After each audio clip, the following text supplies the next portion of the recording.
नमस्कार, मी Gautam Kamble GK news मराठीमध्ये आपलं सर्वांचं स्वागत। तुम्ही पाहत आहात मराठवाड्याच्या कुशीतलं जीके न्यूज मराठी। आता घेऊ विविध क्षेत्रातील राजकीय, सामाजिक, आर्थिक, कृषी आणि क्रीडा व तसेच शैक्षणिक विषयी घडामोडींचा आढावा। चला तर वळूया पुढील बातमीकडे। आता बातमी आहे आंदोलनाची, पाहूया सविस्तर। अतिवृष्टीमुळे नुकसान झालेल्या शेतकऱ्यांना तात्काळ आर्थिक मदत देण्याच्या मागणीसाठी नांदेडच्या कंधार तालुक्यातील कवठा येथे शेतकऱ्यांनी रास्ता रोको आंदोलन केले।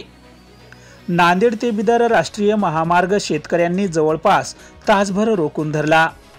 नांदेडच्या कंधार तालुक्यातील मन्यान नदी खोऱ्यात एका दिवसात 275 मिलीमीटर इतका पाऊस झाला होता।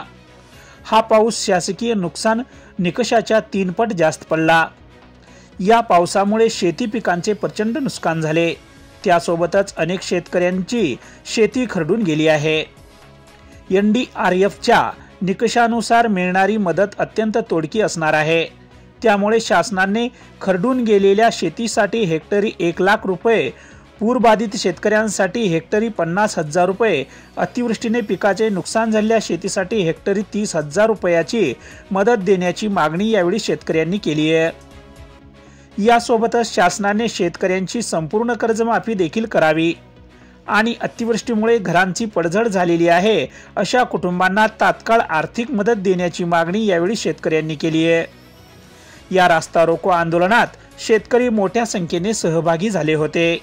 Bureau report, GK news, Kandhar, Nanded.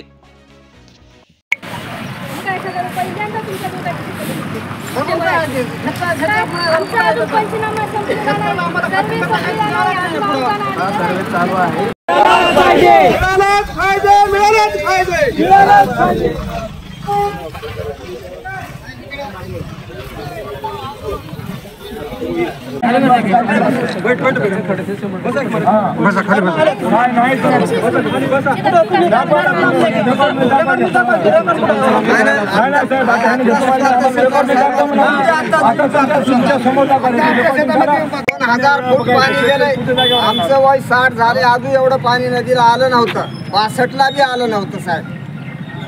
2000 फूट पाणी गेले। ज्याचं गेलं नाही त्याचं घ्या। पाण्यात गेले टोटल आमच्या गुंडापर्यंत राहील नाही आणि थोडं पाटबंधारे खात्याला तुम्ही पाहत आहात महाराष्ट्राच्या कुशीतलं जीके न्यूज मराठी।